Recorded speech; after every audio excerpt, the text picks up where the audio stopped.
Have you ever looked at an old map? Have you ever wondered about the blank spaces? Northeast India is a land full of such spaces. It is a place of green hills and winding rivers. It is a place of many peoples and many stories. But some of these stories are like whispers in the mist. They are hard to hear. They are easy to miss. We know about kings and great empires from other parts of the world. We read about them in our school books. But what about the people who lived in these hills long, long ago? Their history is not always written down. It is a hidden history, a secret waiting to be found. This is the story of one such group of people, a mystery that stretches back thousands of years. This story is about the Kiratas. Who were they? Where did they go? The answers are not simple. They are scattered like pebbles on a riverbank. Finding them is like being a detective. It is an adventure into the past. We have to look for clues in unexpected places. We have to listen carefully to the old tales. The history of the Kiratas is a giant puzzle. Many pieces are missing, but the pieces we do have tell a fascinating tale. They speak of a proud and ancient people. They tell of a time when the hills of the Northeast were their kingdom. Their story is a reminder that history is not just about what we know, but also about what we have forgotten. Imagine a time before written records were common in this region.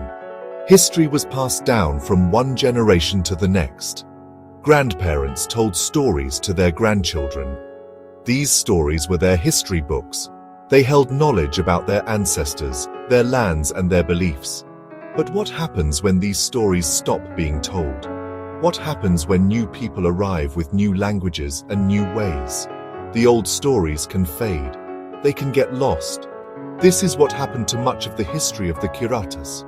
Their story became a faint echo, a whisper carried on the mountain wind. It is a story that almost vanished completely from our memory. But the past never truly disappears.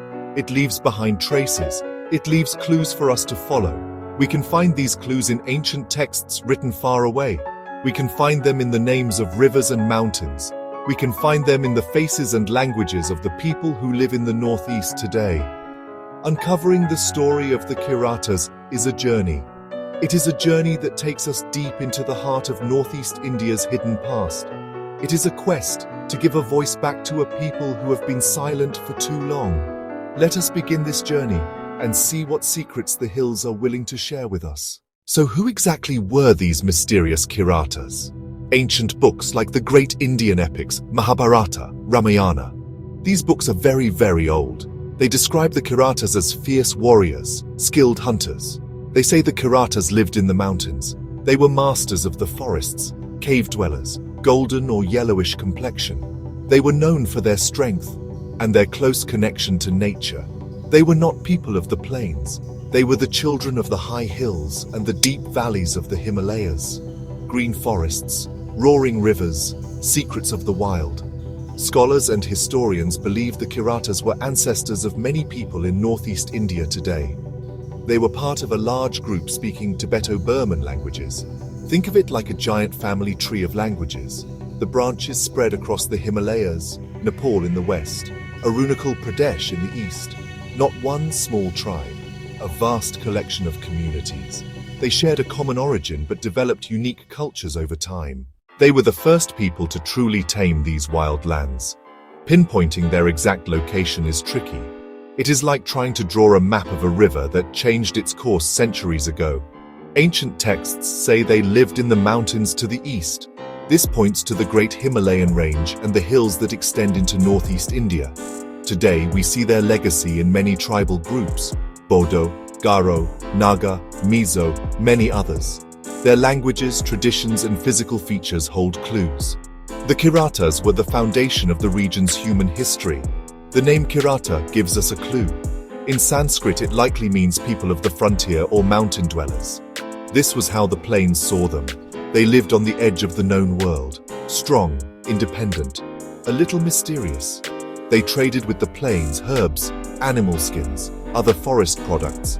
They were a vital part of the ancient world, even if their story was written by others. They were not just a footnote in history. They were a living, breathing part of the great human story of South Asia. How does the history of an entire people become hidden? It does not happen overnight. It is a slow process, like a river slowly washing away its banks. For the Kiratas, one major reason was the lack of a written script of their own in ancient times. Their history was an oral history. It was stored in memories, not in books. It was sung in songs, chanted in rituals. Why does it matter if we remember the Kiratas? Why should we try to uncover a history that is so old and hidden? It matters because everyone's story deserves to be told. For a long time, the history of India was told as the story of the great empires of the plains. The people of the hills and forests were often left out. Remembering the Kiratas helps us paint a more complete and truthful picture of our shared past. It reminds us that India is not just one story, but a beautiful collection of many, many stories. The history of the Northeast is not separate from Indian history. It is a vital and ancient part of it. Knowing this history also gives pride and a sense of belonging to the people of the Northeast today. When you know that your ancestors were brave warriors, skilled hunters, and the original caretakers of this land, it gives you a strong foundation. It connects you to a legacy that is thousands of years old. It fights against the idea that the history of the region only began when outsiders arrived. It says, "We have always been here. Our story is deep and rich." This sense of identity is incredibly important. It gives communities the strength and confidence to face the future while being rooted in their past. Furthermore, the story of the Kiratas teaches us an important lesson about our relationship with nature. They were people who lived in harmony with their environment. They understood the forests, the rivers, and the mountains. They did not see nature as something to be conquered, but as a living entity to be respected. In our world today, where we face so many environmental problems, this ancient wisdom is more valuable than ever. By learning about the Kiratas, we can learn to look at the world around us with new eyes. We can learn to be better caretakers of our planet, just as they were. Finally, the search for the Kiratas is an adventure for the mind. It encourages us to be curious. It pushes us to ask questions. Who were the people who lived here before? What were their lives like? What can their stories teach us? History is not just a boring list of dates and facts. It is a mystery waiting to be solved. By exploring the lost history of the Kiratas, we learn to be detectives. We learn to look for clues, to listen to different voices, and to piece together a story. This is a skill that is useful in all parts of life. So let the whispers from the mist inspire you. Go out and explore the hidden corners of our past. You never know what amazing stories you might find.